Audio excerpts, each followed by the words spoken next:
Isn't he Mexican? Colombian. He calls himself American. What is this? Anchor Baby. And in this corner, it's the American Anchor Baby. Daddy's home. That's an offensive term. People find that hurtful. You mean it's not politically correct? Excuse me. I'll use the word anchor baby. You know, he's an anchor baby in Canada. Tell him we still rolling with Trump, too. Anchor baby, the whole thing sounds horrific. You're just making it sound like immigrants are these horrific, greedy people. Ustedes pueden aceptar mi negocio o aceptar las consecuencias. Plata o plomo. So you would be considered white, in my opinion. You're the blackest one in this room. I think so. And what happened was his mama got pregnant on the other side of the border. And then a few hours before, just before it was time for him to pop out, she jumped across the border and let him fall on American soil. So he became the anchor baby. They don't call him the anchor baby for nothing. Amazing. We like this anchor baby, right?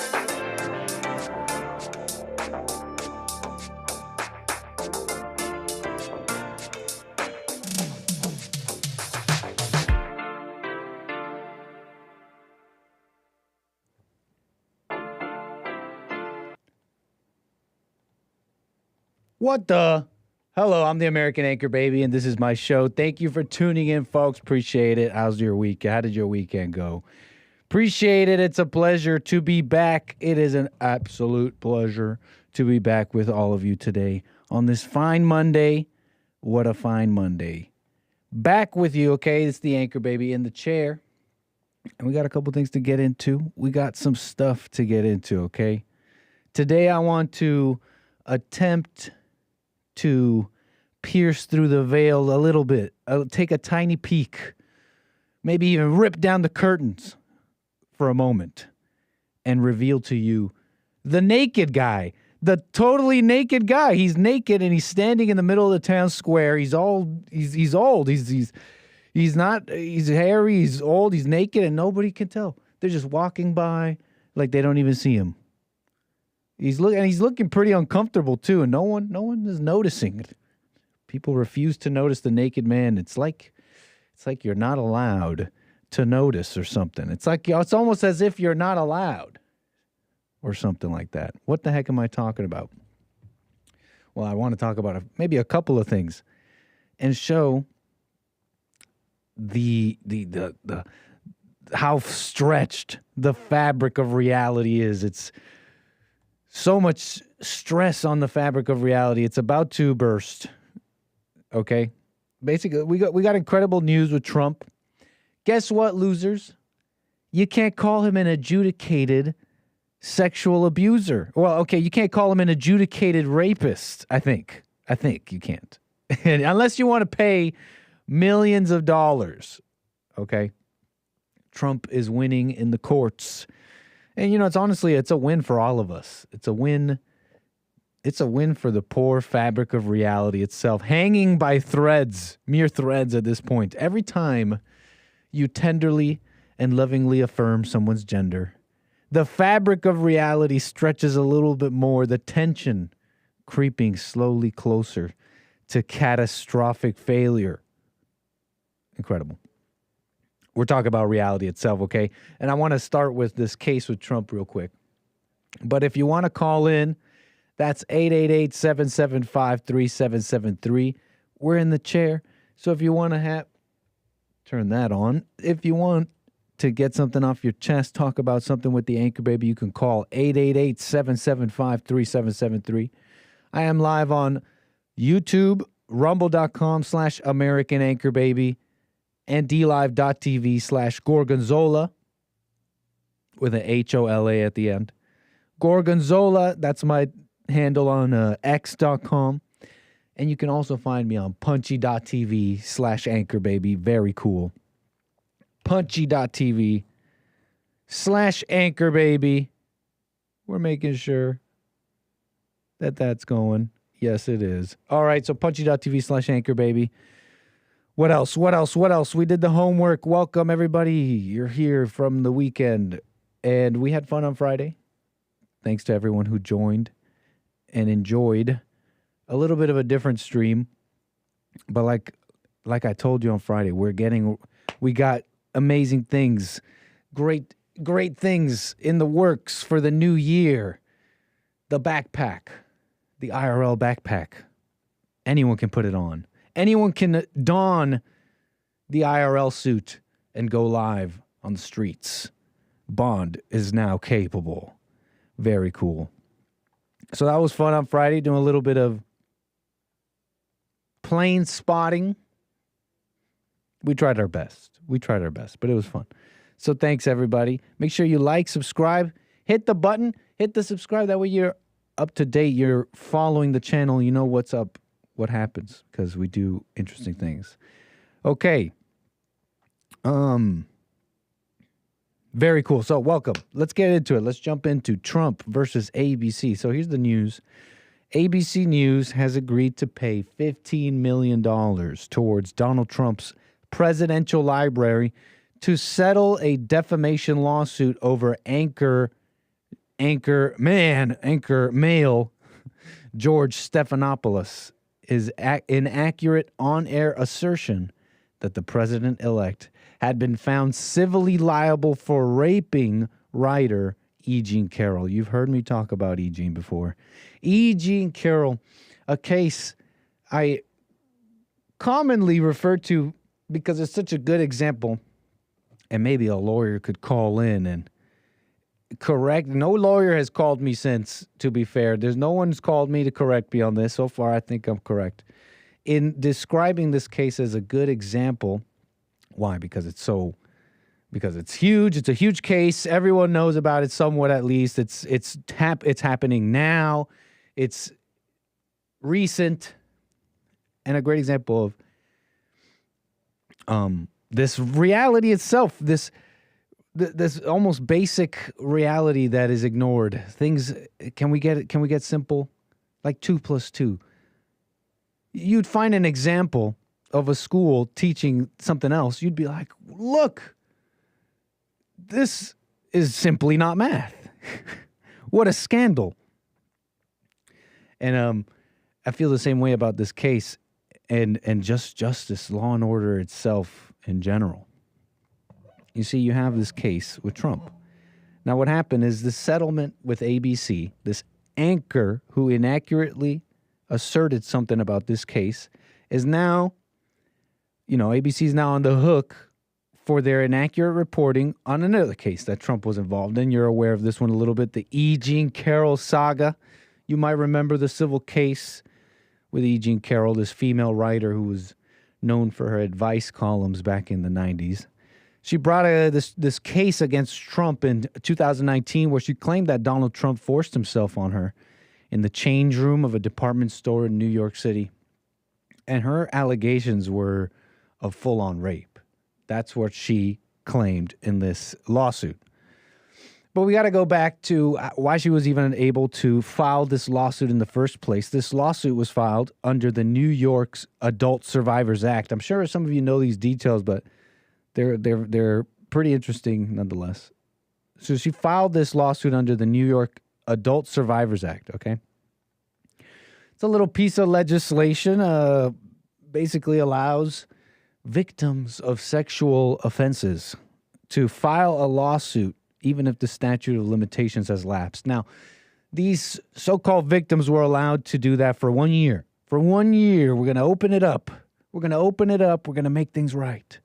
We're going to open it up, and even if the statute of limitations has lapsed, you will be allowed to file your lawsuit. Now, you are going to have some limitations. It can only be a civil lawsuit, but you're allowed, okay? Justice, they'll say. This is for justice. Now, the statute of limitations, this is an interesting aspect of this whole case. And the wisdom behind a statute of limitations and how it's being lost. It's being ignored. This aspect is pretty interesting if you'll allow me actually to get into this. I know I've talked about it before, but the statute of limitations is interesting. You got E. Jean Carroll, and she's testifying in this case, a civil case against Trump. And she stands up, she says, I'm here because Donald Trump raped me. And when I wrote about it, he said it didn't happen.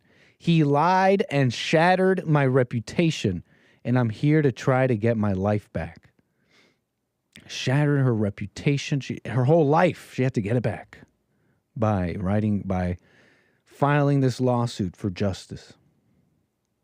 And I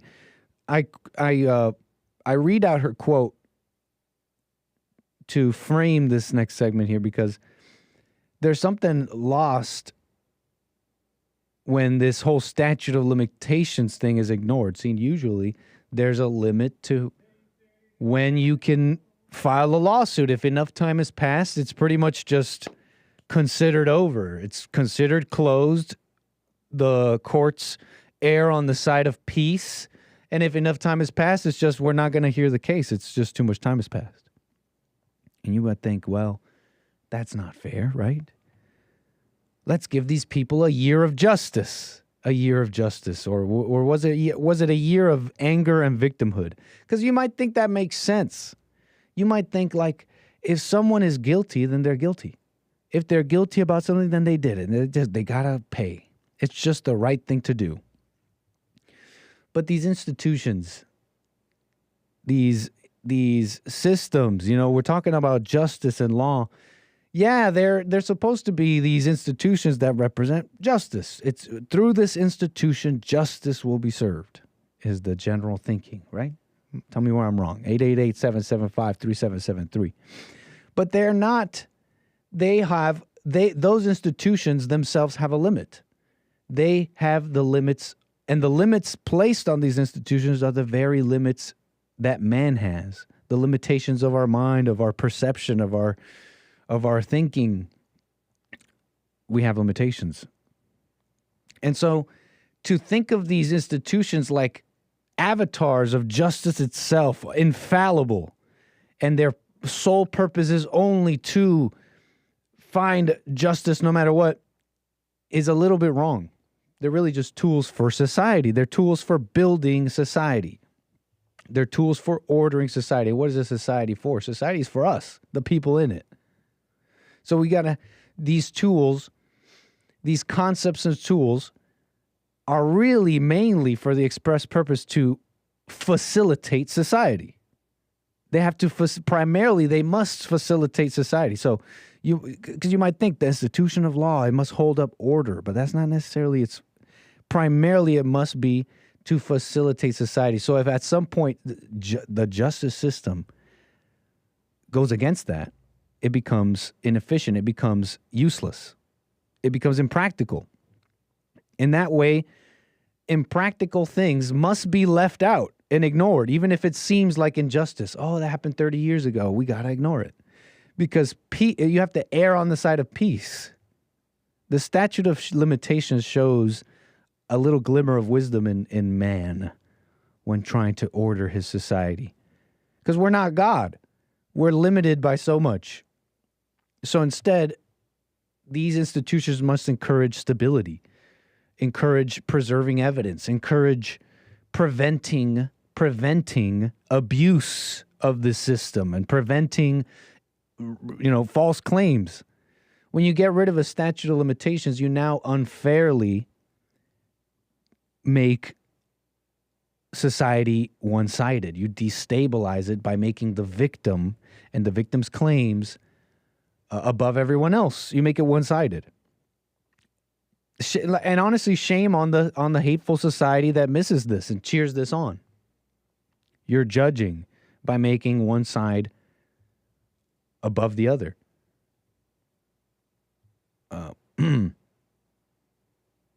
So, anyways, you get that part.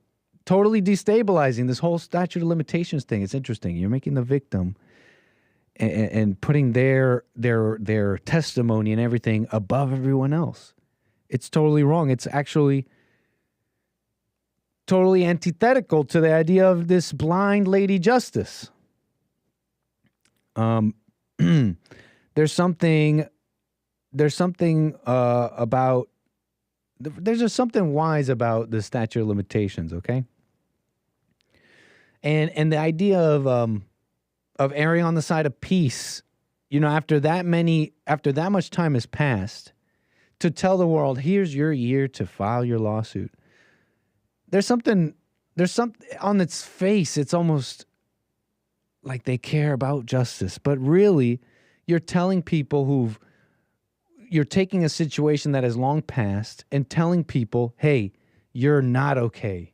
You're not going to be, and you're not okay until you file this lawsuit, until you get your justice and tell the world, and you're telling them that they're not free. But the statute of limitations encourages that freedom, at least on a legal, societal level, where you're just telling people, hey, you got to let it go. We can't have a society. We just can't have a functional, practical society that's going back years and years constantly. Imagine for a moment, imagine the impact that such a mindset has. Well, now you don't have to do your best as law enforcement or detectives or whatever to get to a conclusion to a case as swiftly as possible, but in the right way. Now you don't have to. It's like, oh, well, leave it for later. Have you met humans? Have you met people? You tell them, oh, well, yeah, justice must be served, but there's no time limit. Justice will never be served. Have you met people? Oh, you can do that whenever you want. Okay, so then I'll do it never. Okay, so then I'll probably do it never. And more, that'll add more. Yeah, there'll be people who want to do it right, but eventually human nature will take over. You understand what I'm saying? So those are my thoughts on the statute of limitations and the wisdom and all that. But back to this for a moment. Last few details of the E. Jean Carroll case that we're remembering and bringing up because they're interesting. So here are the last few. The language for the case. Donald Trump was found liable for sexual abuse. Now, this is a fact. And this, because he was found, he was found liable for this, according to this jury in this civil case. The language is important. This is a civil case. It's not a criminal one. So he can't be guilty for anything. You can't be found guilty in a civil case. You're found liable. And the standard of evidence is different too. See, in a criminal trial, you are basically, you have to, all evidence presented, all charges against a person has to be proven beyond a reasonable doubt. In a civil case, you have to prove that someone is liable based on a preponderance of evidence. That's different than beyond a reasonable doubt. A preponderance of evidence just means that they most likely did something. Beyond a reasonable doubt means you have no more reasonable doubts. Preponderance of evidence, you can have some doubts, but it's most likely. And Trump was found liable. Trump was found liable for this sexual abuse and for defamation after saying that he had never met her. 2 separate civil cases. And the jury believed this based on a preponderance of evidence that he most likely sexually abused her and lied about it after. This is the part where the fabric of reality gets stretched.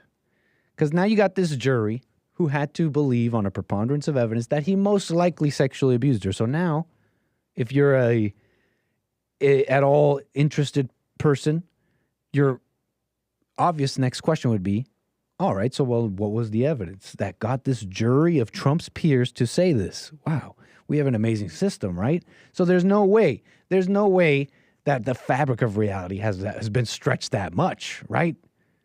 We still have systems in place. He had a jury of his peers, and they found him liable.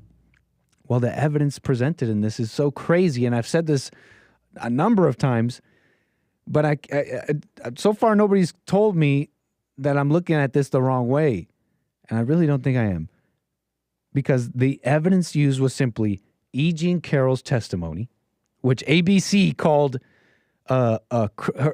when describing this testimony, E. Jean Carroll, they said that her credibility and emotional account were key components of the trial. Remember, you're an individual, a citizen of this country, and a jury of your peers are trying to find if you're liable for sexual abuse. Now, the person is saying that you raped her, But more on the difference between rape and sexual abuse in a moment. But take this in. You're in a court. You're an American citizen. And your jury of your peers are considering this. And what evidence are they given? Well, her testimony. That's all. That has to be part of it, but fine. 2 friends of Carroll testified that she told them about the incident shortly after it occurred. Okay. So testimonies of people who also heard hearsay.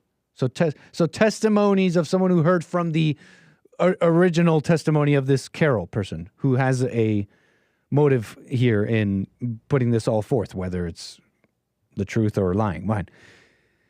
Interesting. Okay, so what else? Trump's own words, his own statements were used against him. Now, what were those statements? The Access Hollywood tape, the infamous tape from 2005 in which Trump boasted about grabbing women without consent.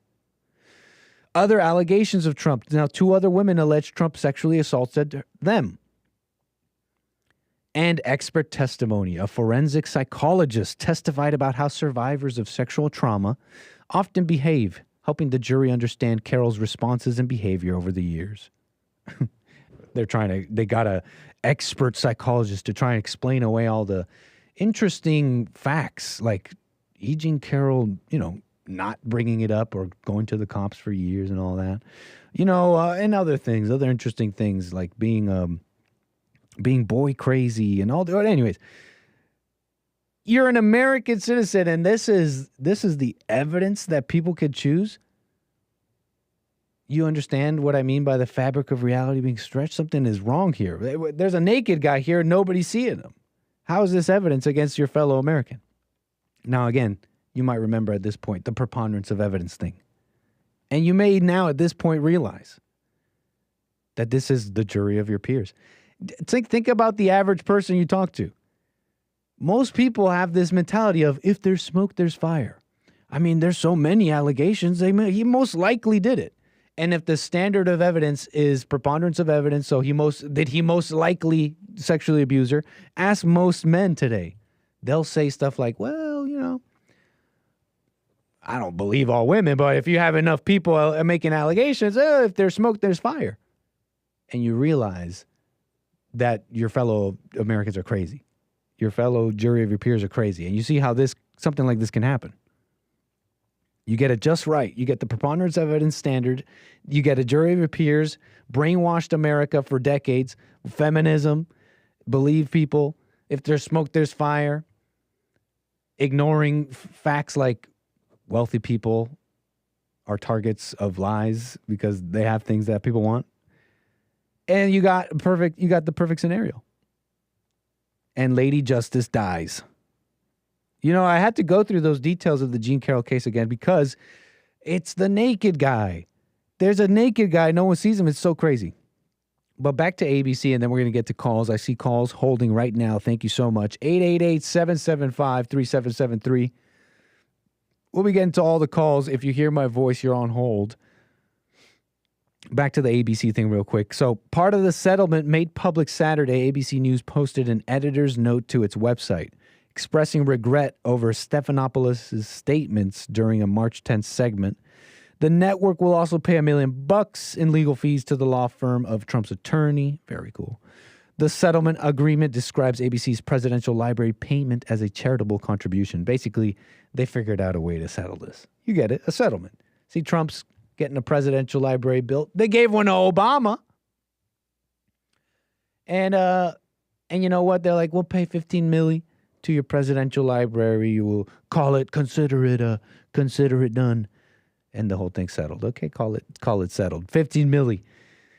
It costs to talk ish about the boss, okay? And it's an interesting thing. Honestly, I think everyone wins over this.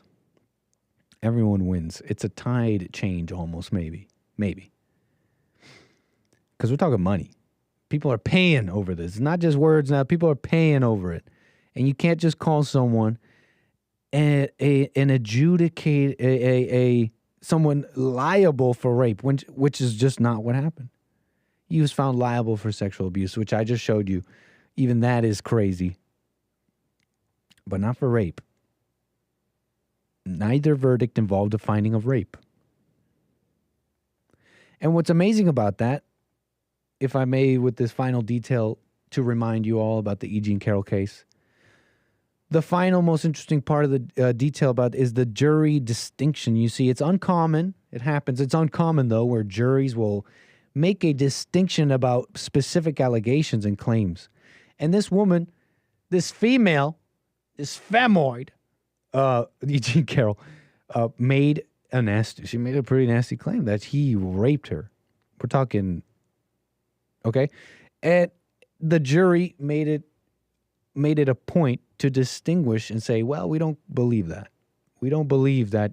There's just no evidence. Even on this preponderance of evidence standard, we do not believe that Trump raped this woman. And it's so interesting because they made it a point to say, well, we don't think he raped her. And you got to know, with this type of, if there's smoke, there's fire thinking, you got to take this in. If they were willing to believe that he was liable, the evidence they had, with the evidence they had to say that he was liable for sexual abuse, if they believed their own standard, they would go ahead and say he was liable for rape. Why wouldn't they? All the evidence presented is the same. All the evidence they were presented that they said was fine, was enough for them to say he was liable for sexual abuse. Why not go all the way? Say he was liable for rape. I mean, that's what the woman said. And you're saying you believe her. Oh, you believe everything she says except for that part. You know, it makes me think that people, your jury of your peers, really are controlled. They're really weak. Your average American really is weak, and they're controlled by fear. They don't really think for themselves. Because you would just say that he raped her. Why is it that you would stop yourself at that point? You believed everything else she said. Because some part of you knows that you're just going along with the cultural thinking, the zeitgeist on this level of justice. See, that guy and that guy and that guy over there say it's justice, so I say it's justice. I think that's, in my opinion, that's what that particular detail, the jury makes that distinction. I think it's them showing a little ounce of guilt almost. Like, yeah, we can't go that far. Like, yeah. Like, enough women are making the allegations, and the world says that's pretty much a rape. So, okay, I mean, it's pretty much a sexual abuse. Yeah. But whoa. We can't go that far. We can't believe her too hard. That's what they're saying. They're saying we can't believe her too hard. But why not? You believe everything else. See, they're showing a little bit of guilt, in my opinion. So, that's the story. Why is it a win for all of us, a win for everybody? It's just this changing of tide, I think. You see, normally, nobody notices the naked man, like I said. Normally, you can say whatever you want about Trump. Normally, you can bring up all sorts of cases. But yeah, at this point, it's a little old news now. All these cases are falling. I'm presenting this as more of this falling guard. Falling woke feminist guard. Whatever. We're giving it names. You got to believe her. More on that later. I got some callers here. I want to get to them. 888-775-3773. Because they're going to Congress with this stuff. And the world is so hypnotized. They can't see beyond the thing that's beyond the writing on the box. It says justice on the box. I think I'll buy it. Oh, you know what it says? It says love and justice for all. You know what? Sounds good to me. You know, they can't see past that, and I want to show you some more examples of that. They're going to Congress with it, and they want to protect the children. You know how they love protecting the children. It's never about them. More on all that in a bit here, okay? 888-775-3773. Let's get to my callers here. Appreciate the patience. Caller, your name and where are you calling from? Hey, it's Justin, Georgia. What's up? How you doing, sir? Appreciate your call. All right, yes, sir. So you're saying with the Trump case, you're saying the people, the jury, they're going with the crowd in that they're pardoning Trump because he won the election, and now they're kind of going. Hey, Josh, are you on speaker or something? You sound a little off. No, I'm not. Okay, I think if you just speak clearly, it's fine. But you were, what are you asking me? So you're saying that the jury is going with the crowd because Trump won and he's being successful now, and that's why they're like acquitting him?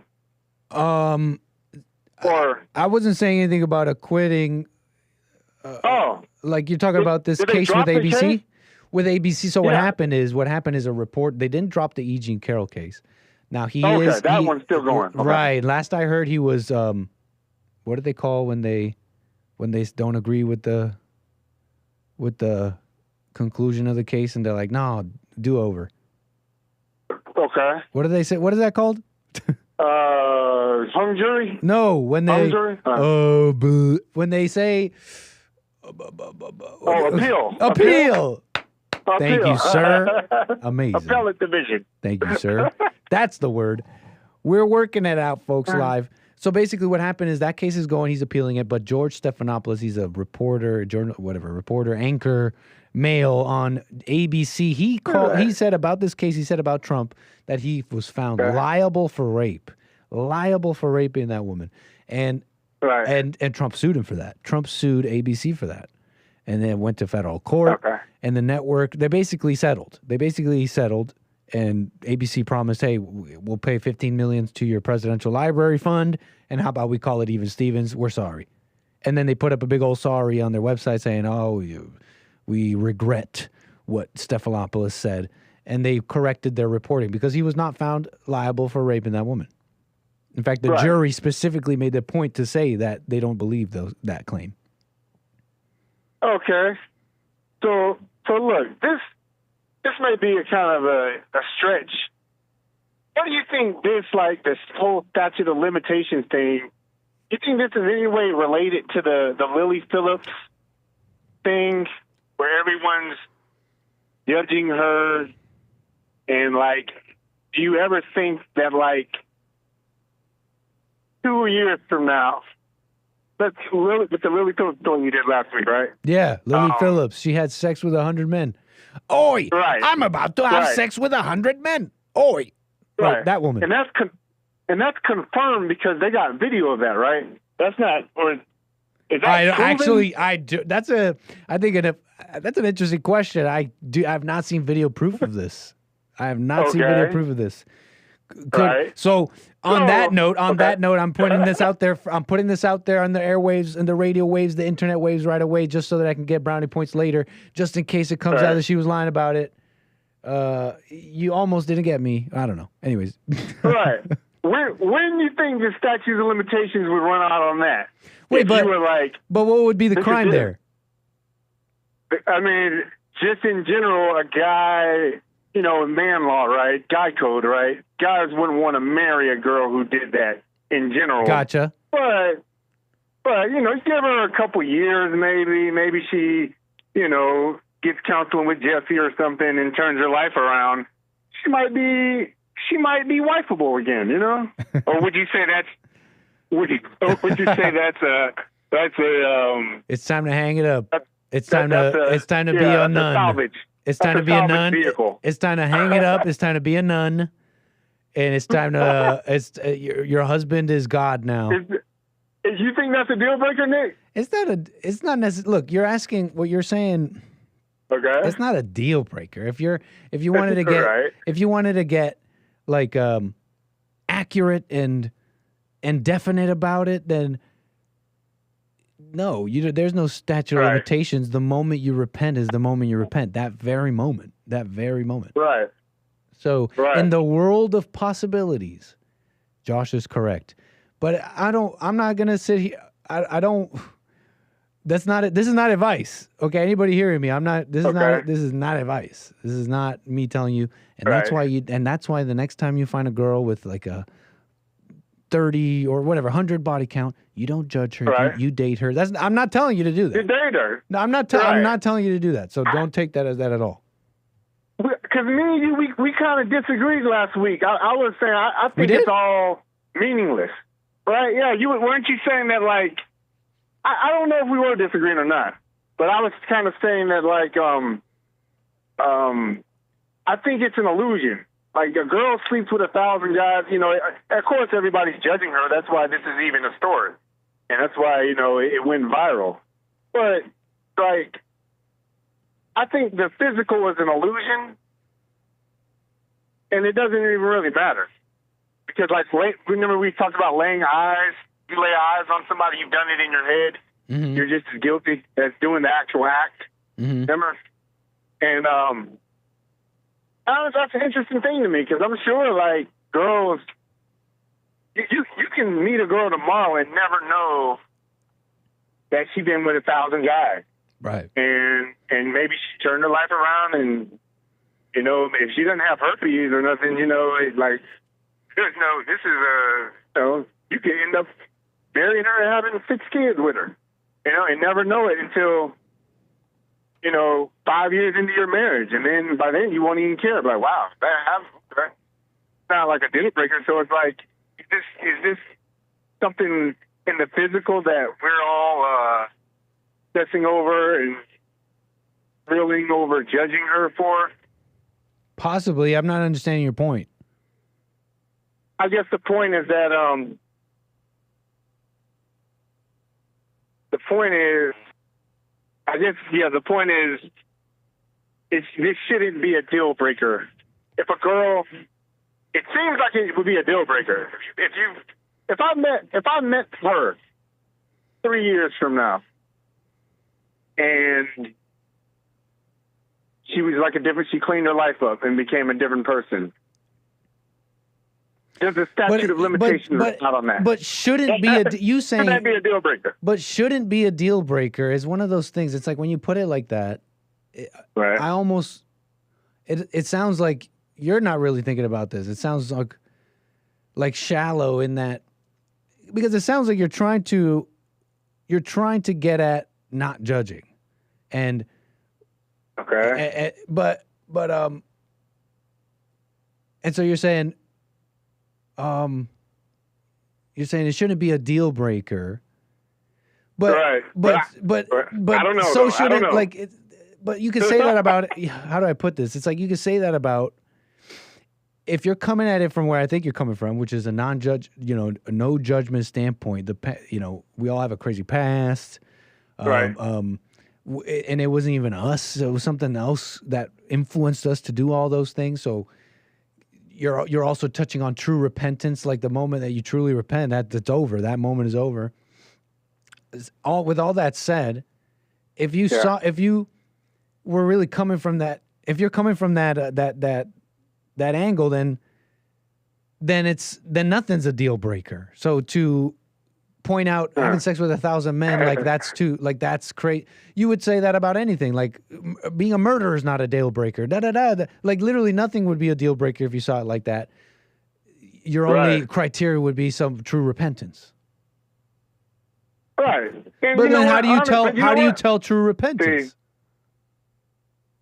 See, yeah, you can't. You can't really only. I don't know. Maybe God has to reveal that to you. How do you know that? So it brings me to, so it brings me to why I think why I think wagging, and I don't think you're doing this necessarily, but why I think that wagging your finger and saying, hey, you don't judge that girl just because she has sex, like she has a body count. Why wagging your finger to someone and saying, hey, you don't judge her and don't let that be a deal breaker? Why I think that's a little silly, because I think you're allowed to have a whole bunch of deal breakers. Yeah, I think a lot less. I think you're allowed to. You should be allowed to have something even a lot simpler and a lot smaller be a deal breaker for you. You have every. You know what I'm saying? Like, you think so? Of course, okay. You should be able to say, like, I don't know. I can't think of one right now, but something. If she got herpes confirmed, and she tells you this, that's like a deal breaker, right? I don't want herpes. If you got, you know, she probably does if she's been with 100 guys, you know, and that's what no one want to talk about, right? But if I'm dating a girl and she tells me she has a kid, if a girl has a kid, that's a deal breaker. Or she's been married before, that's a deal breaker to me. Right, and so that's you, and that's your standard, and that's all me. that, and that's what I'm saying. So to wag your finger at someone and say like, "Oh, that's like," the only thing that I resonate with is just not judging. That was but to say, but to say, "Hey, whoa, you're not gonna date her because she had 100 men, but she repented, bro." It's like I don't care. I'm allowed to say no. I don't know. I don't want to marry her. And she's listening to JLP and she told me she forgave her mother, but guess what? I'm not messing with that because I know she has you know what I'm saying? Like, but no, if you're trying to make the point that you should have judged her and all that, well, you're absolutely correct. Yeah. Yeah. You can discriminate without judging. Right.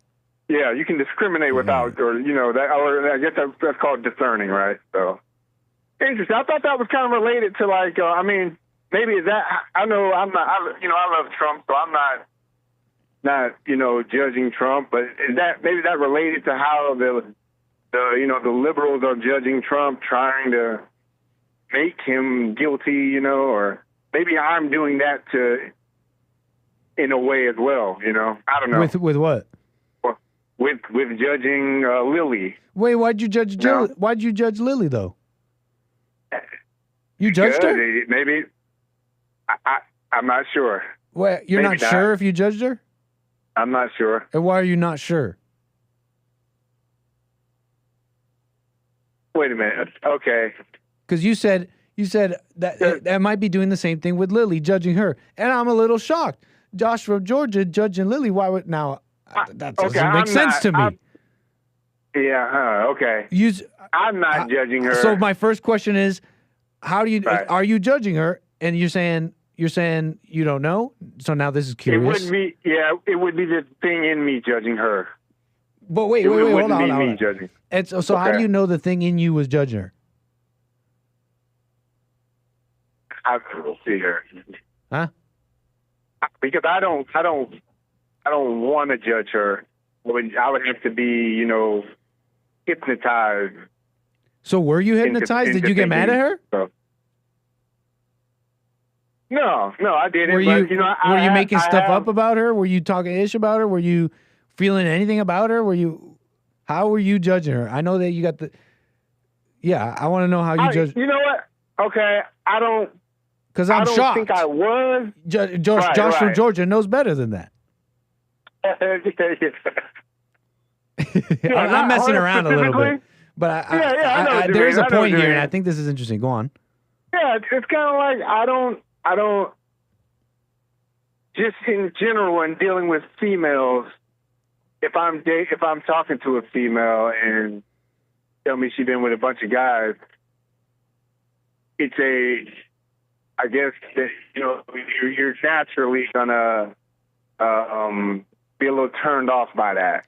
And so when every guy wants a virgin, right? But so when I was talking about Lily, reality, and you saw I was talking about Lily, and you saw the presentation on my show, you saw her, and you thought to yourself, you were a little turned off. Why were you looking to be turned on? I was just presenting a news segment. Right. And it's like the whole news segment, the reason it's viral is because people are getting a thrill from judging her situation. And did you judge her situation? I may have. And how did you how have you judged her situation? In seeing that, man, at least I ain't that bad. In comparing myself. So you thought that to yourself? You know what? It's not me doing that. It's the thing in me. And when you thought that to yourself, what did you think after? Did you say, yeah, when you had that thought? I had to slow down. I had to slow down and recognize whether it was like, this is practical, this is discernment, or am I getting a thrill out of this? Okay. I was shocked for a second. See, it's like, so you're okay. I'm following you a little bit. So it sounds like just kind of listen to your show and just what a slut, right? What a slut, and get a thrill out of that, But so it sounds like it sounds like you call Josh judging whenever you have a thought about something. Could be. But Josh has some. But Josh has some. But I know Josh a little bit at this point, and he has some space between that. Like he just expressed, he said he called. He thought about Lily for a moment. At least I'm not her. But then he thought to himself, wait a second, who's thinking that? So no, that's not fair to. So then it's not fair to describe yourself, Josh, as a judger like that. That's me doing it, right? Yeah, I know what you mean. Yeah, so I'm not doing it. I'm just watching this thing in me kick thoughts up, and I'm deciphering whether you didn't necessarily judge her, man. If you didn't get mad at her, even if you simply thought to yourself, "Oh, am I judging her?" Like a judgmental person doesn't see that. You know what I mean? A judgmental person doesn't even think like that. So that's an assumption about yourself. Yeah, that is an assumption. You didn't necessarily judge her, man. Now only you know the answer to that. But I just wanted to make a point. Thanks for playing with me. Yeah, I hear you, because I was just thinking. I was just thinking is the issue. But, I was just reflecting on this story all in our conversation, and doing it in your head is the same as doing the actual act. So it was an interesting story, though. Yeah, because at these heights, it sounds like, I feel like you're like me, Josh, and at these heights, it's a little difficult to see the crazy, ridiculous stories like a transgender or someone having sex with 1,000 men. To us, it's almost like our first instinct is to be like, to not judge because of what we know a little bit. So don't go straight into, I'm so judgmental.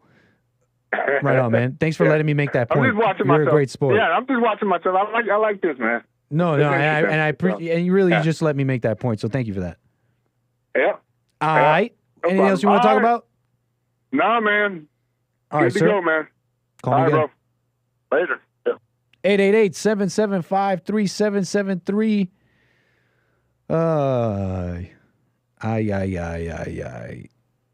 The statute of limitations. Leave those people alone. It's time to forgive. You're telling me that your government can come up to you and say, hey, it's been years, you're living your life, blah, blah, blah. And they could say to you, hey, you need to get your justice. And you tell them, you know what, government, you're right. I'm not free. These people control me. They own me. They own my mind. They own my soul. And they've owned it for decades. And we need to bring them to justice. That's sad. That's sad. You know what else is sad? I don't know if this is sad. I'm trying to segue. I don't know. Sue me. They're not always great. They're not always great. But some of you might be sad if you found your wife in a pantsuit. Honey, I told you can't. No, I told you can't run for public office.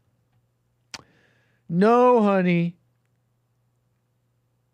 I know you do. I know you bake great cookies. The neighborhood loves them. Okay, maybe you wouldn't be sad if it was Melania Trump, okay? Maybe she looks fantastic, okay? I don't know.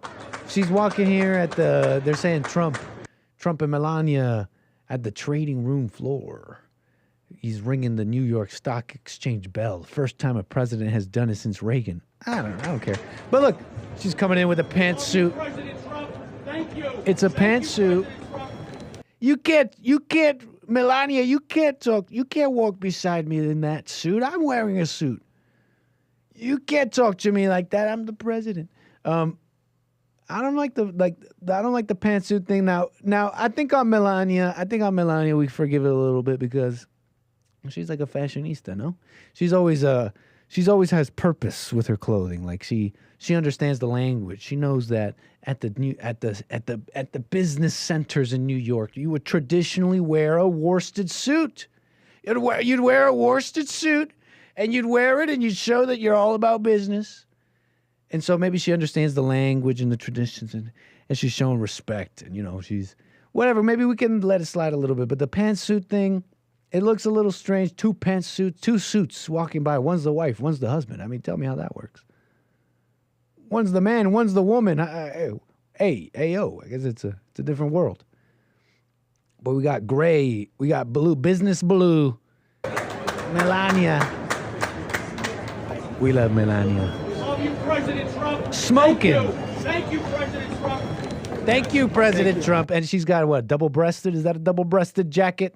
Looking very boxy and tough, double-breasted. What do we got here? Look at the silhouette. What do we got? Looking padded. Is that padded shoulders? Tough. And we got a little hand in the small of the back from Trump. You know, they love to say Melania hates him or whatever, and then blah, blah, blah. But, and she won't hold his hand. Oh, she won't hold his hand. Oh, what's that? Oh, just get out of the way, J.D. Vance, get out of the way, big old face. Hey, man, no, it's great to have you here. No, it's great. All right, that was a horrible J.D. Vance impression, but look, I'm sure he's a solid guy. But look, hand in the small of her back. That's man, how are you? My wife. Yeah, good to see you. Yeah, that's his wife. Okay, mainstream media, back off. Okay, so that was just a little fun thing. With Melania. Okay, Melania. Thanks, little Nick. But anyways, 888-775-3773. My two callers who were on hold did not like that segment. They have absconded. They're gone. They didn't want to talk to me anymore. 888-775-3773. They did not care about the Melania pantsuit. But, you know, can we speak more on this show? The women are running. They're running the show in some cases, right? The guys, the fellas, they've maybe even taken a step back. They've done it in the homes. I'll ask the wife. Ask your mother. They're taking a step back. They've taken a step back. You know, mom handles it. She goes to the game. She goes to this. She goes to that. So the men have done it in the homes. They've done it in other areas. They're just taking a step back. Just, you know, we run things, right? Sort of. Let's let them have a crack at it. Like, some cases they're way more into that than they're way more modern about the roles than others, if you ask certain men. So they're taking a step back. The fellas, they've taken a step back. And what do we see? We're taking a step back. I feel like men have taken maybe a step back, and even let's go with the homes. In the homes for some years. Over a decade, maybe even. I think maybe even more than that. I think about certain men, fathers. I think about certain fathers I know. Their children all grown now. But they think and speak in this modern love, this language of modern love. So I think it may have been for some time. The men maybe have taken a step back for some time now. And so what do we see as we take a step back and we look at what's been forming? This nice world the women are building. Because it's time. It's time, fellas. Y'all have made a mess of things for far too long. Every single war, can we start there? Yeah, literally every single war, men's fault. So, boys, time to give us the controls, say the ladies. In our world, love is love. In our world, there's absolutely nothing wrong with a free woman having sex with 1,000 men. We fought for that, says the free woman. You know, I bring this up after talking about Carroll and really Trump's win and a win for the world. I'm reminded of this story that Jessie was talking about, that crystal mangum. I never knew the details. Fascinating. Big lies. 18 years later, Crystal Mangum admits she made it all up. She made it all up. She testified against these white lacrosse players. And she made it up. She made the whole thing up. I testified falsely against them by saying that they raped me when they didn't. And that was wrong. And I betrayed the trust of a lot of other people who believed in me.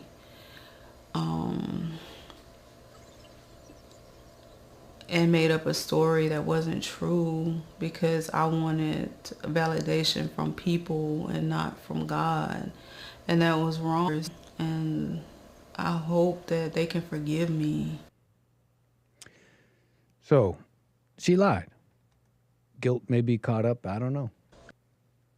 The guilt caught up to her. Decides to confess. I would almost even tell, if Crystal Mangum had asked me, like, what should I do?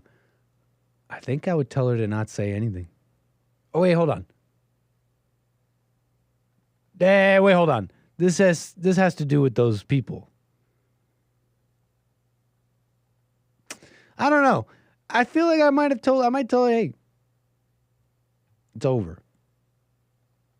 Except for the fact that, hey, she's alive. I think those guys are still alive. So maybe it's worth it. But here's why I was even saying that in the first place. Because the reason I even said that, why I initially said that, is because my first thinking on this was, imagine, put yourself in Crystal's position for a second, and you wish to repent. You wish to find some absolution. You might think the way to do that is to go public. And that might be the right thing to do in this specific case. We're talking about complete lies about individuals who I believe are still alive and all that. But putting that aside for a moment, that would not find her absolution. That would not necessarily even be repentance. She could do that inside. She doesn't need to prove anything to the world.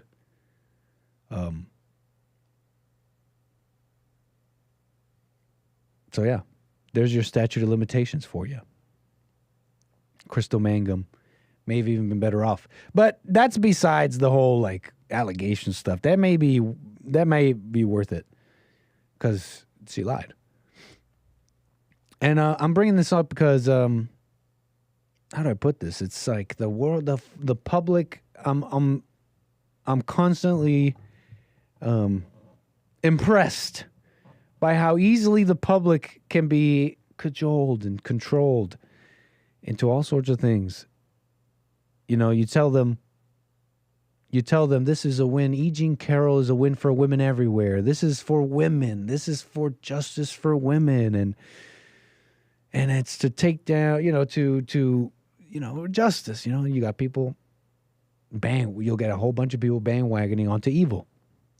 And they'll think it's a good thing. They'll be bandwagoning with 𝒔𝒐𝒄𝒊𝒂𝒍𝒔 thinking, yeah, Trump is he's a sexual abuser. How easily the public will pull the wool over their own eyes almost and say, I don't see a fellow American getting bogarted by this so-called justice system. You'll get you'll get them all believing women and Me Too. You get them all behind this or that movement. We got to stand up for this, and we got to go after the PDF files and beat them up in the streets and film them. And we're doing the good thing. We're the good guys. We're part of a movement. And how constantly the public is part of some movement, and it's almost always evil. It's like constantly evil. And it's more of this naked man stuff. We're all saying this guy's not naked. So what am I getting at? I want to get to Paris Hilton.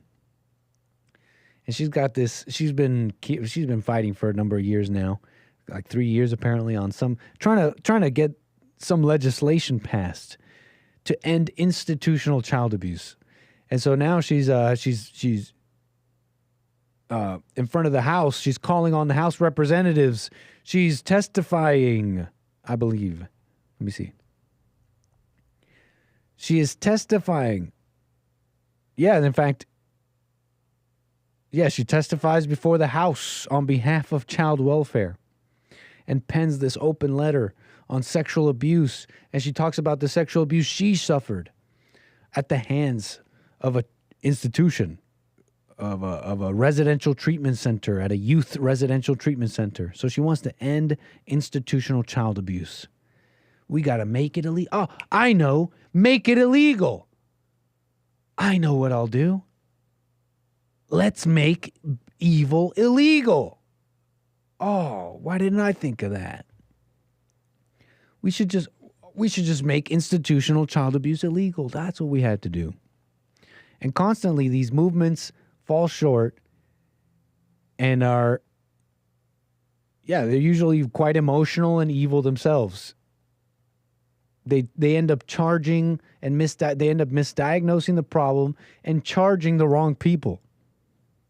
So Paris Hilton is going to our very own House of Representatives, and she wants to get this legislation passed, okay? This legislation, she wants to get it passed. So hold on here. She revealed in an emotional letter urging the House of Representatives to pass legislation aimed at ending institutional child abuse. The model opened up about living with the weight of the trauma. Now, start connecting this to how they want sexual abuse survivors, they'll call them, to like in the to come out with their abuse cases decades later. You're still living with the weight of trauma. You have the weight of trauma on you, they'll tell them.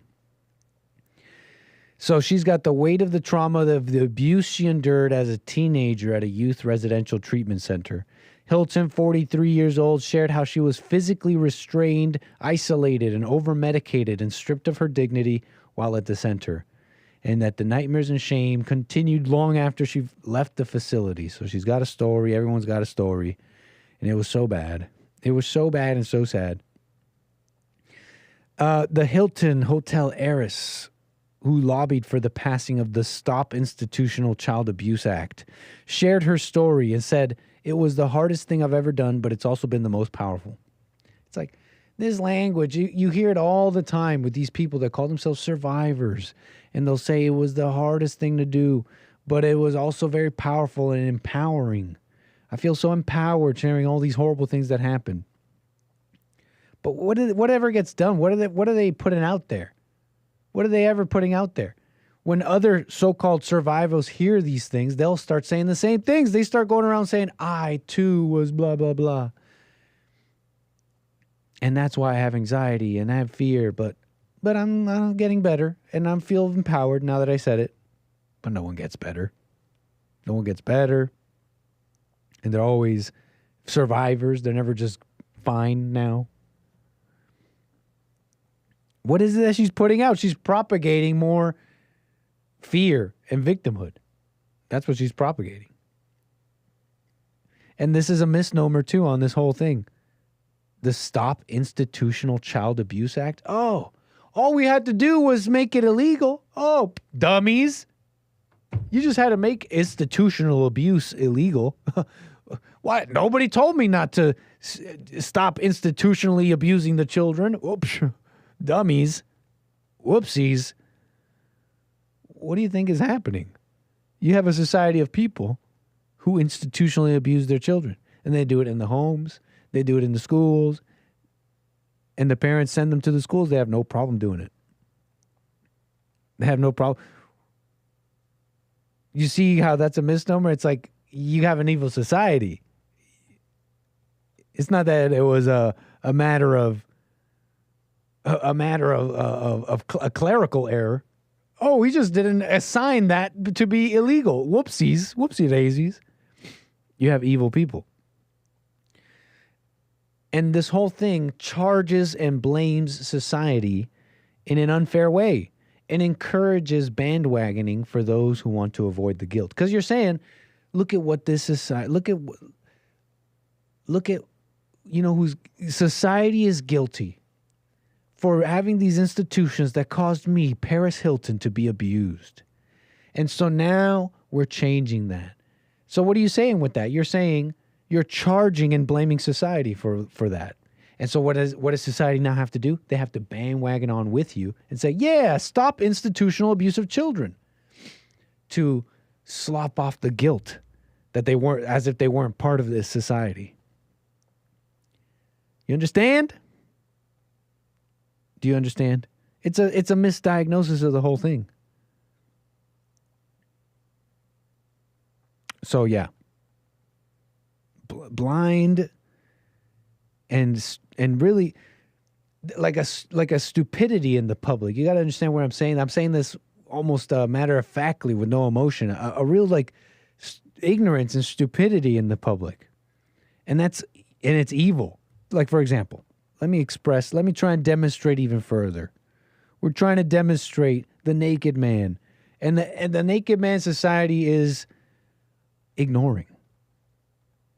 Like, yeah, Paris Hilton, that sounds pretty mean and evil. Why would anybody be against that? We're with you, child institutional abuse. I mean, I keep sending my kids to these institutions. I'm just like, why does my kid keep getting abused? What could it be? Finally, Paris Hilton opened my eyes. You're right, Paris Hilton. I mean, I keep sending my kids to these institutions. Why do they get abused? Oh, if only they made it illegal. Do you see the naked man now? And everyone's just marching along, ignoring the naked man? Do you see him? Let me express something else to you. Maybe you'll see the naked man now. Let me show you. Libs of TikTok. We're here on X.com. You know Libs of TikTok a little bit. It's a viral account, and they're always like showing you. I think it's run by a woman, and they're showing you all these crazy things. Look at this gay teacher saying they're going to teach gay, and they don't even care. They put it on TikTok, and they'll play a video. Look at this trans teacher saying I'm teaching drag to my kids. Libs of TikTok will play these videos, and they'll be like, how could this be allowed to happen? We need to have the state fix the institutions, blah, blah, blah. Of course, ignoring the parents that send their children to these places. But so Libs of TikTok will play these videos of this or that teacher. Just shocked. So here's another one for you. OMG. Staff at a Fort Bend middle school in Texas were fired after a nonverbal child was left lying on the school floor for 2 hours before being taken to the hospital for a broken femur. The staff reportedly sat in the room laughing, talking, and eating food while the child cried in pain. How was this allowed to happen? They don't know. How was this allowed to happen, chat? Let's watch. I love you more.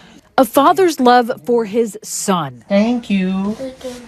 Love you. Today, Herman 𝒏𝒊𝒄𝒌𝒔𝒕𝒓𝒆𝒂𝒎 relieved to see 11-year-old Kyle feeling better.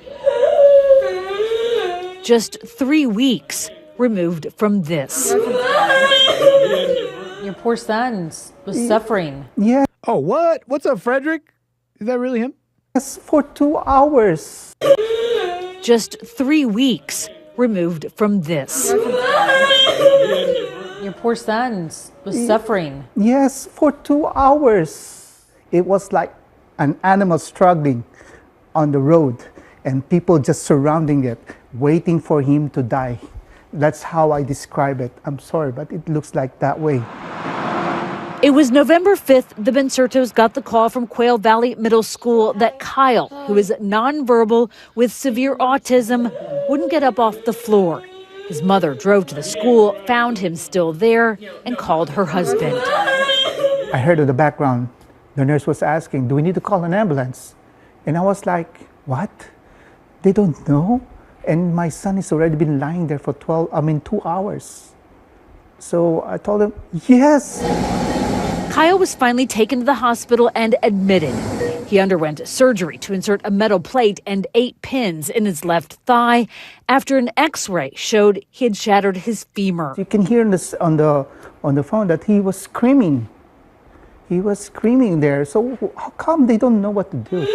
Kyle's mother took this video, but since then, I was able to sit and watch the entire 2 hours and 15 minutes of the video. Attorney Joe Matthew has been able to watch the classroom video of the incident. I don't know what happened in this case. It's ridiculous what happened. He says he saw Kyle slip and fall, The rest is shocking. What do? They just leave him on the ground.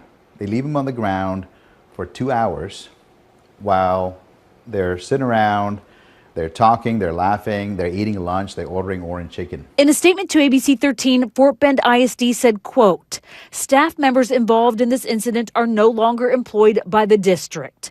We remain committed to creating a safe and secure learning environment for every student. How could it be? How could they leave him there with a broken femur? Like, who would agree? Like, why is Nick even talking about this? Like, what's he gonna have a problem with this now? How could you be against some kid in the ground crying because of his broken femur?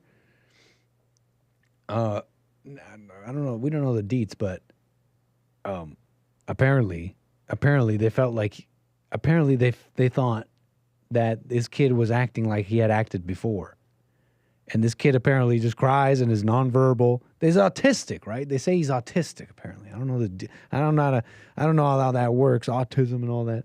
I have my skepticisms, but apparently he acts. Apparently, allegedly, according to them, that he acts like this. That he cries and makes a fuss.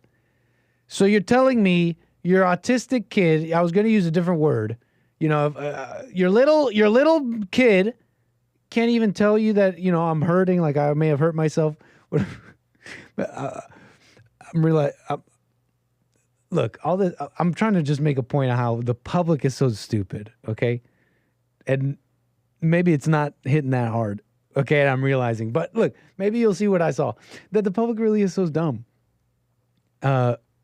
Like they're so evil, and Libs of TikTok has other posts under this post saying that we have to go after the schools. We have to defund the schools. And then they got all these stats under showing average yearly cases of abuse of children in schools.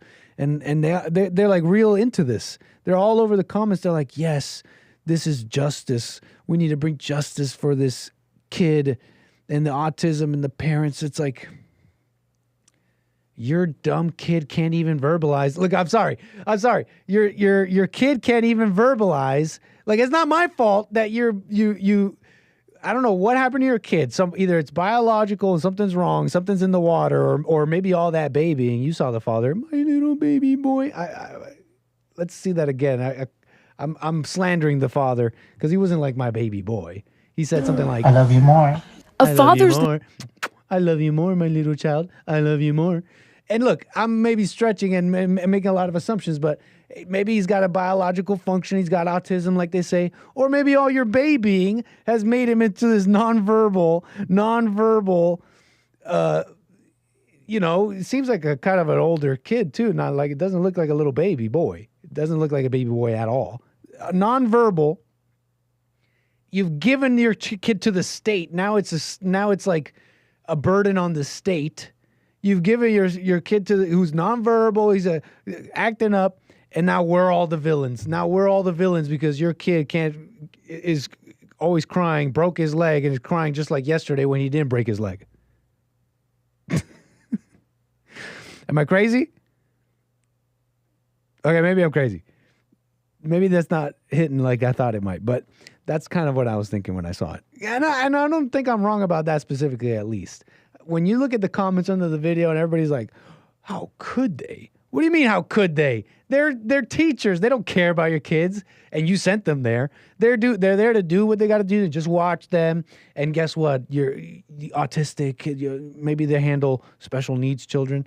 You ever been in a room, one of those rooms? They're fighting, they're crying, and they do that every day. And they don't necessarily cry about anything real. They cry like babies. They're very underdeveloped. I wonder why. I wonder if it's the parents and the mothers. Maybe. I'll leave that with you. But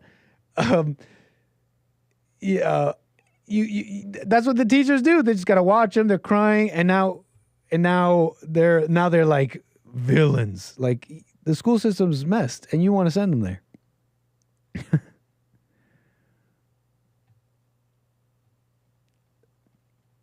They left him there like an animal. They didn't know. They thought he was just your kid crying again. Sorry, maybe I'm being mean.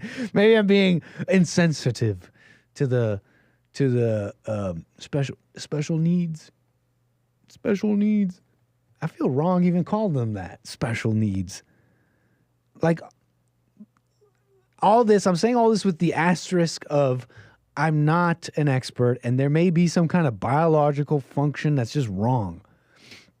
But man, don't I get this heavy impression that the medical world really discounts the effects of just raising your children right, and the litany of behavioral issues you develop when you just don't have basic things. When you have parents that believe things like, there's literal parenting ideologies right now, you could look it up, where they say they never discipline the children and they never tell children what to do and what to be, that they decide on their own.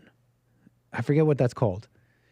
But can you imagine the litany of behavioral issues you would have when you just have a parent who believes something like, my child decides their gender, that my child decides for themselves things. I don't know. Anyways, hopefully you understand at least what I'm getting at. But man, the public is so stupid, and that's evil. They're really evil. And so easily controlled. Don't you feel bad for this kid? Yes, I feel bad for this kid. You're stupid.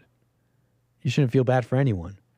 You only feel bad for people that you judge, that you see as less than, that you see, as different, as less than, as less capable. That's who you feel bad for. And isn't it the general ideology, isn't it the general consensus that you're not supposed to do that to them, right? You don't call them disabled. You don't call them, you're not even allowed to call them disabled, right? They're, whatever, they have different words for these things. So, that's that on the public. Special needs and Paris Hilton, and everyone's got a movement now. We got to stop the abuse of the children, and we got to pass this bill. I get the sense that society is really a collection of desperate people with their false moralities, and they're just desperately trying to hold on to them. Like just desperately trying to hold on to them. Like, no, make that into a law. Quickly. Make it into a law. There's like, the women are aborting children. They're having sex like they don't care. They want to be allowed. You dare tell them, hey, maybe all this random sex and you saying you should just be allowed to do it is causing you to have all these unplanned pregnancies. Maybe you just don't do that. You won't need to kill them and do the whole thing. And you dare say that you're not allowed to. You have all that happening. The children are being abused. They're being told they could change their things, and they're depressed. They're killing themselves. There's suicide rates are skyrocketing for younger and younger people. And you get the desperate people up top. They're like, oh, God, what do we do? Quickly, make it illegal. Your own citizenry hates children to the point where they abuse them in the schools. They teach them horrible things. And what do the people do? Quickly, make it illegal. It's desperate. It makes me think Jesse is right about what he says about people with morals are weak people. Quickly, the morals. Quickly, grab the morals. People with morals are weak people. And they're looking for morals because they don't have them. 💂 anyways. Maybe you still don't believe me. You're like, no, Nick. That's not true what you're saying, you cynic, you dirty cynic, you dirty, dirty anchor baby cynic. That's not true. There's more individual and free thinkers than you give humanity credit for, Nick. There's more unique and individualistic thinkers than that, Nick. It's just not true. The public isn't that dumb. There's enough of them think for themselves where we could do great things and save people and save lives. And it's just not like that Some of you might be thinking. Some of you don't believe me yet. That people can be so easily controlled that you could really just put out a video, an emotion, and get people to feel something, and you got them saying and thinking and acting just how you want. No, Nick, it can't be. It can't be. Next, you're going to tell me that companies, like big companies, have plans, have patents for technology that will do just that. No. Next, you're going to tell me that companies have full blueprints for releasing products that will have the public jumping around and yelling things out at the behest of these big companies, just so that they may use these devices. No. That's what you're going to tell me next. In fact, yes, that's in fact exactly what I'm going to tell you next. Have you heard of the U.S. patent 8246454B2? Did I get that right? U.S. patent 8246454B2. Have you heard of this patent? I'm unblackpillable, Nit. Do your worst. That's why I like you, Kevin. Have you heard of this patent? Let me present to you patent. U.S. patent 8246454B2. And this is coming at us from a little company known as Sony. You know Sony. Sony. Let's see here. Hold on. You guys got to take this in. So Sony, a little company, you know Sony, big company. The Japanese, right? Yes, Japanese. Sony Group Corporation, multinational conglomerate, headquartered in Tokyo, and they make a bunch of stuff. Okay? They make a bunch of stuff. Electronics, okay? Over the years, they've made a whole bunch of stuff. They pretty much just handle pro audio equipment and televisions, monitors, and microphones, and cameras, pretty cool stuff. Some of you, probably a bunch of you, use Sony stuff. Now, Sony, back in, when was this? Back in 2009, and then renewed in 2012, and then renewed for 2030. Sorry, let me be, apologies. Sony, in 2012, published this and showed the world what they thought of us. This patent is still good for 2030, so they haven't dropped it. But Sony, they expressed what they believe, what they thought of us, the public, with this patent. See, they made a patent for this technology, which, this is the title of the patent, System for Converting Television Commercials into Interactive Networked Video Games. That sounds fine, right?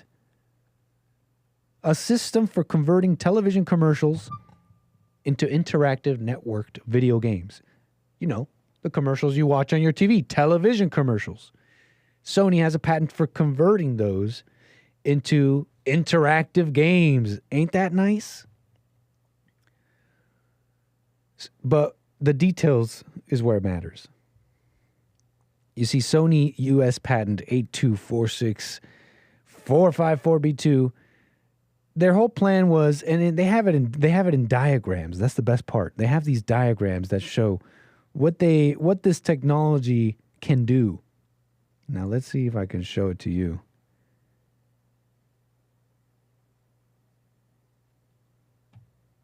Okay, basically, let me see if I can show you. But basically, the patent is this. They wanted to have a technology placed into their televisions that would allow them to play commercials through these televisions that would require the viewer, you, to interact with the commercial to make it go away. That's what it was.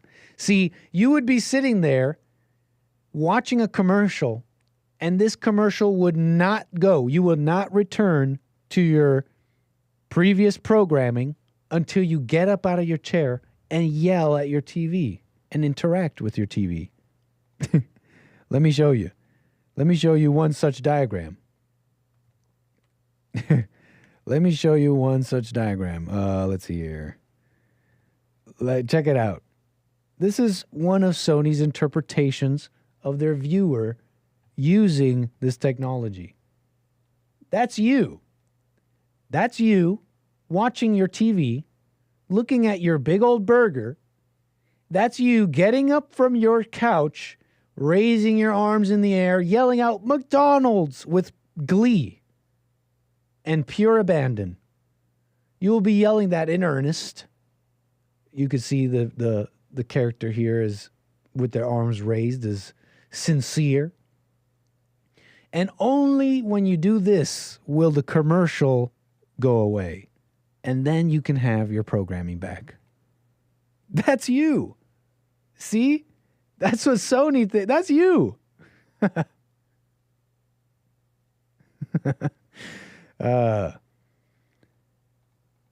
Sony U.S. patent 824-6454B2. Here's some of the methodology. Hold on. What am I reading here? And I saw calls coming in. Call me back. 888-775-3773.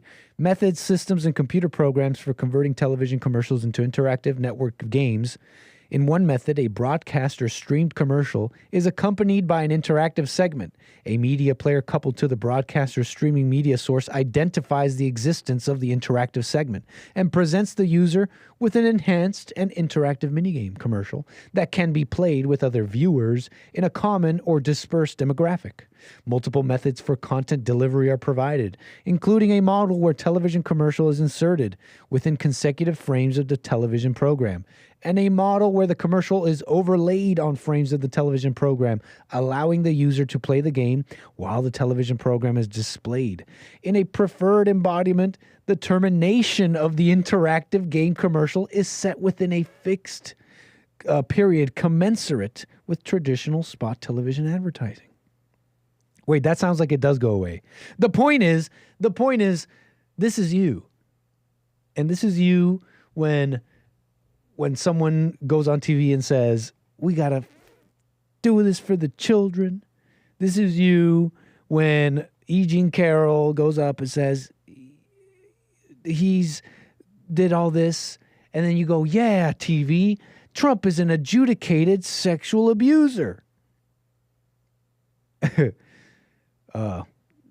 This is you when you saw Crystal Mangum and you were like, I don't know, when there's smoke, there's fire. I don't know. I'm a pretty level-headed guy, but you got this woman, and I mean, look at her crying, and she seems pretty serious about it. I don't know why she'd lie about this. What's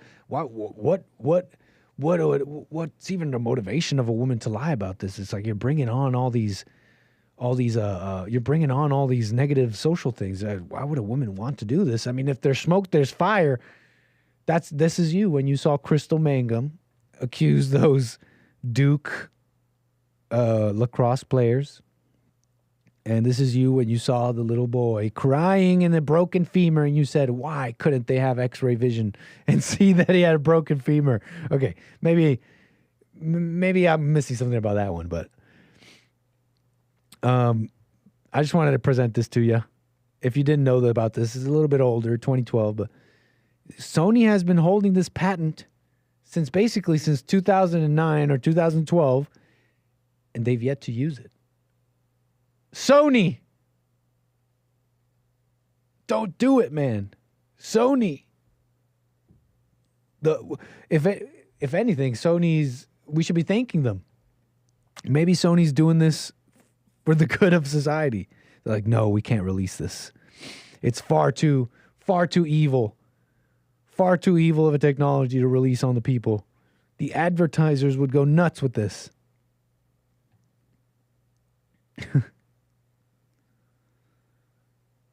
But anyways, that's pretty much that on all that. Yeah, we did it. I think that's it. I'm happy with it. We tied a bow on it. That's the segments. What are y'all saying about this? Let's check the super chats.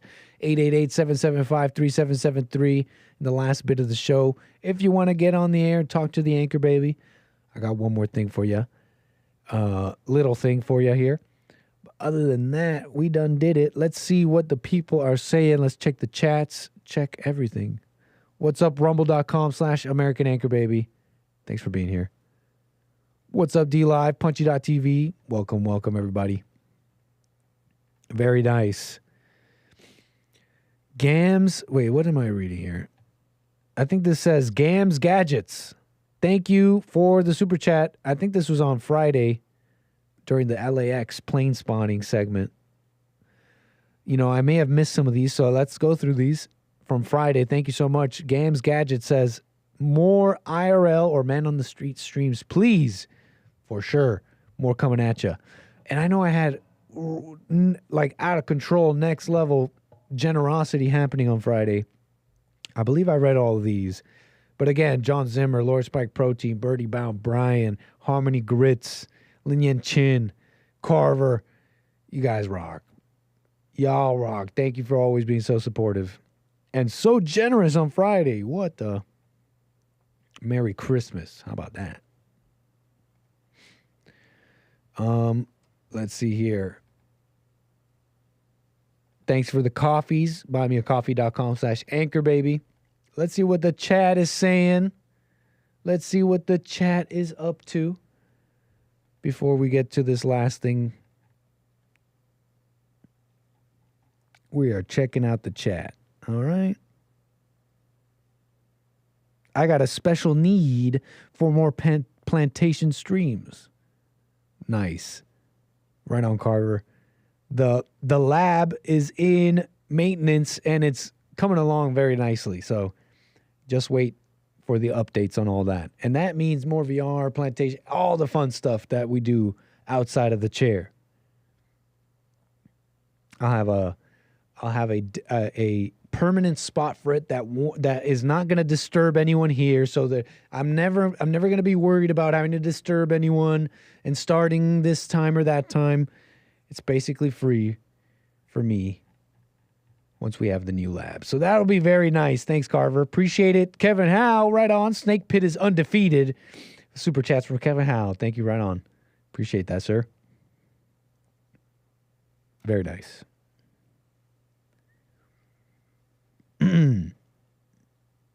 Why'd they call him nonverbal? LOL. First I've heard of this.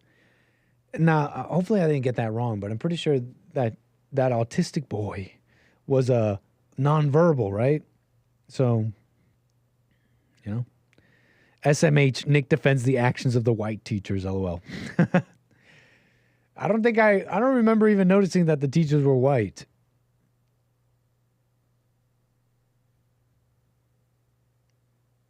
Nick Savage. Because of the kid? Your kid is just crying. He's always crying. I didn't know his leg was broken.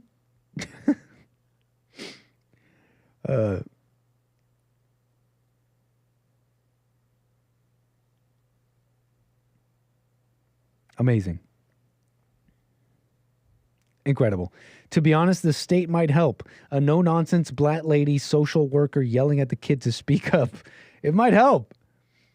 You know, they used to say, you know, maybe they're just a bunch of primitive people, right? They're just a bunch of primitive people, bunch of dummies. They didn't know. They probably thought the earth was flat or something. But they used to say, I heard the doctors used to, they wouldn't say that, they wouldn't diagnose your kid with autism. They would charge the parents with bad parenting. The Autistic Kid Foundation just DM'd me asking for Nick's address. I gave them Bond's address. Thanks, DJ Darren. Right on. Nice to see you in the chat. Hey, DJ Darren, can you hear me? We have your mug. By the way, you've been wondering where your metal mug is with your marshmallows on Sunday mornings with Bond Church? Always a pleasure, sir. If you've been wondering where that is, you left it here, sir. Just letting you know, FYI, DJ Darren. Carver says he used to wonder if I was retarded and nobody ever had the heart to tell me. I still think that. You know how you don't know? You know how special needs children, special needs. Now we're using euphemism. You know how the retards don't know they're retarded?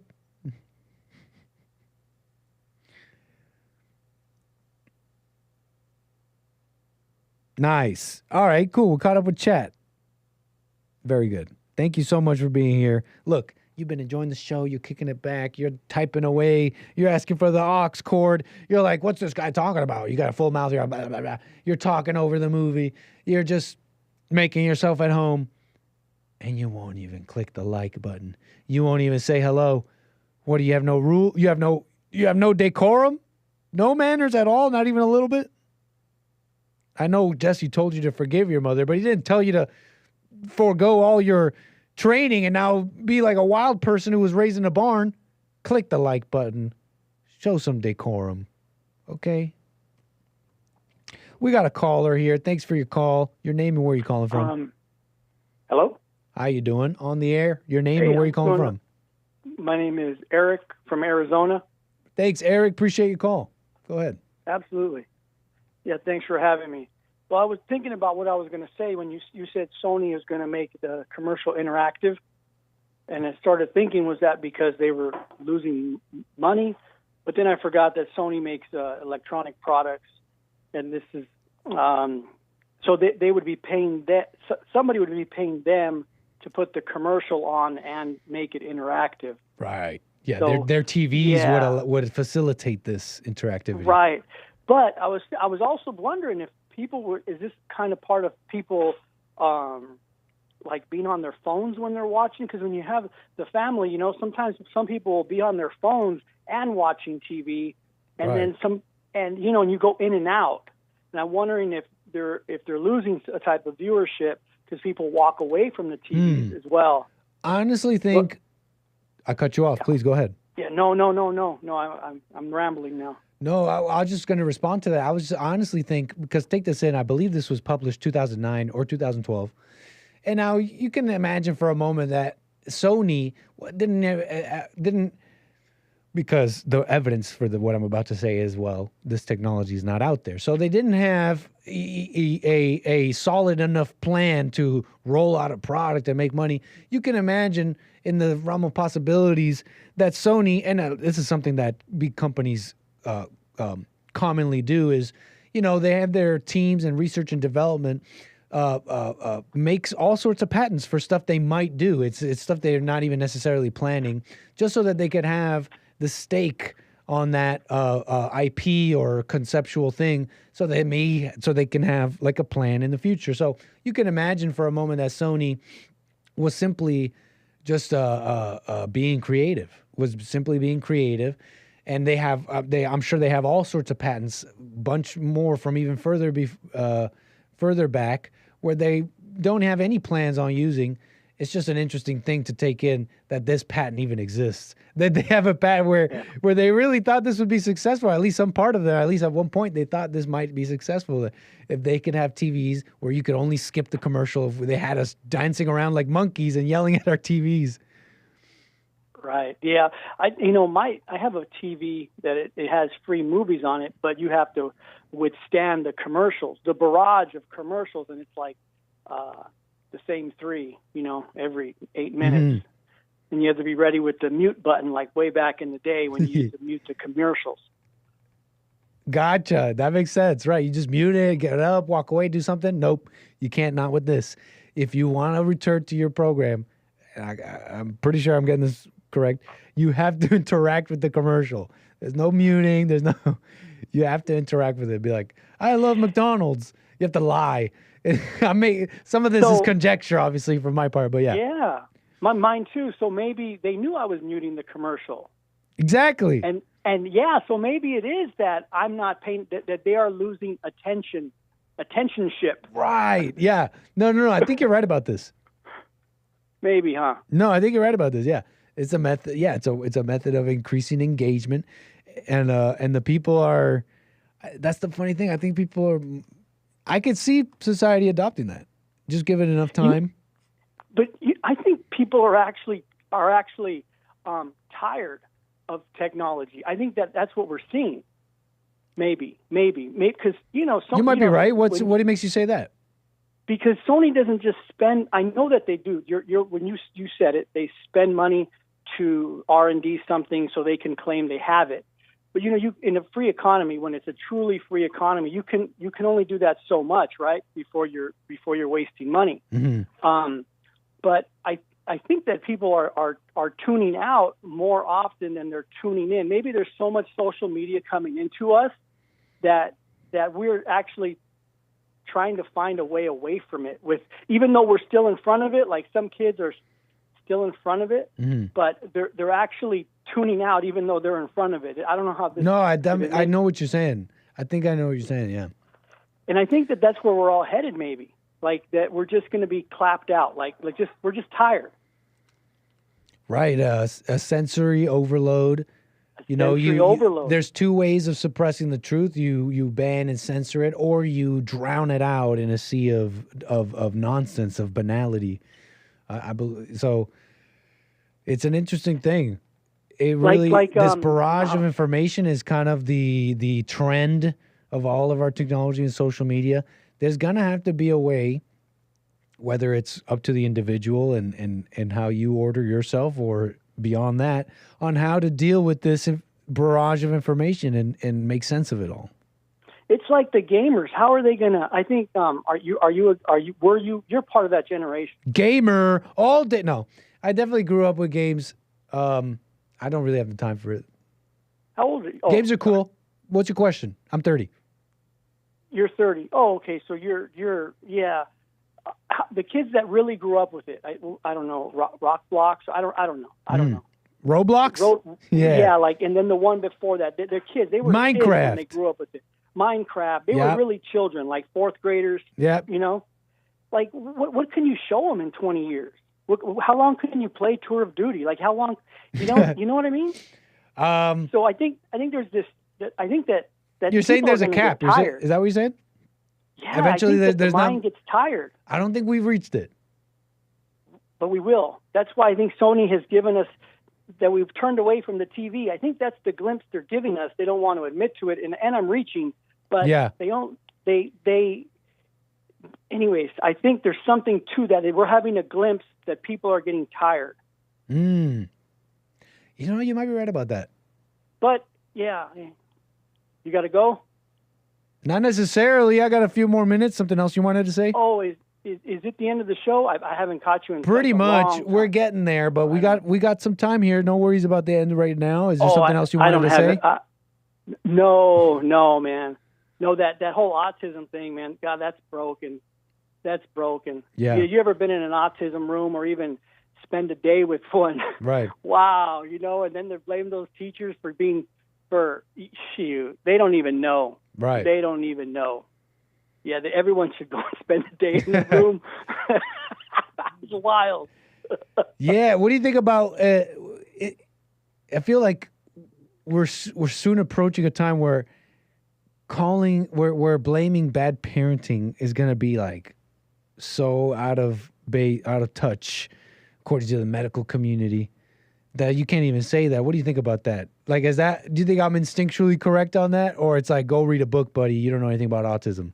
I feel like bad parenting, like just like even that father in that video going like, I love you, buddy. Like you can make an autistic kid. What do you think about that? I don't think the roles change if he's autistic or not. I just think that what the kid's going to do is it's just the boundaries have what he's going to do is just it's beyond what you're going to believe that he's going to do. But how you react to it, it's all the same. So when that dude is going into his baby voice, that's wrong for a kid who's not autistic, and that's wrong for an autistic kid. That's the way I see it, because you can't break role. There'd be no in the order. I don't think you can break role for that. Your role. Explain what you mean. Like your role as a man to not overreact. You can't break that, even if he's autistic. Yeah. The order doesn't work that way. I think he's out of order. No, I think I get you. And going against that would whether the autism was caused by that or not, you're definitely going to make it worse. Yeah, you're never going to get to the end of it. Never. Because you're in an emotion. You're going to get to like exponential worse hell. And those kids do have breakthroughs. There are autistic kids that begin to talk after 5 years, and nobody can explain why. But the point is that you miss out on. He says you're not in the moment, right? Yeah. You miss out on all of that, and yes, because you broke role. You broke your role. Amazing. Yeah, amazing. That makes sense. Thank you so much, Eric. They, oh yeah. But they Go ahead. they split us they split us up. They split the family so far apart that the mom can't stay home and take care of what she's supposed to take care of. Yeah. And there's no telling that she might just one day leave the kid locked in the room and split on the man and leave him with the kid, but because it's so broken. It's so, you can't swipe an autistic kid away. Just Right. like, you can't swipe a baby away. These kids, they have a baby and then they think they can swipe it away. Like, oh, it'll be done in 30 seconds or 10 seconds or whatever, but you can't swipe right on real things like babies or anyhow, man. You Just can't give the swipe kid an right. iPad. Yeah, and even then, Right. you can't swipe right. It's No. 18 years, Anyways, You're deferring for bigger problems down the road. Yeah. Oh yeah. You Eric, cannot a pleasure, swipe man. right. Thank you so much from Arizona. Call me again. Likewise, Nick. Keep up the good work, man. Thank you, sir. Take care. All right, y'all. 888-775-3773. But you better call right now because we done squeezed every drop out of that show. Because what the heck else are we going to do? We did the super chats. We did the calls. We did the topics. You know what I was going to mention? This drone thing. So the anchor baby may have been right. Remember I was telling you, the drones, they were talking about all these drones. Some of them are the size of buses. They're out there. You even had this one senator or congressman or whatever. Some person in the government, a Republican, saying, I got it from the top. I got credible information that this is Iran. And I don't know. I'm not saying you're claiming like I know. I don't have the... But he sat there and he said these things that were almost a little ridiculous. And the language he was using, he was like, I got it from the top. It's for sure Iran. But also it might be other things. It's like, why are you saying might be other things? I thought you had it for sure. It just was strange. And he's saying, I got it from the top. Like as if the guys from the top don't lie. They lie. They do.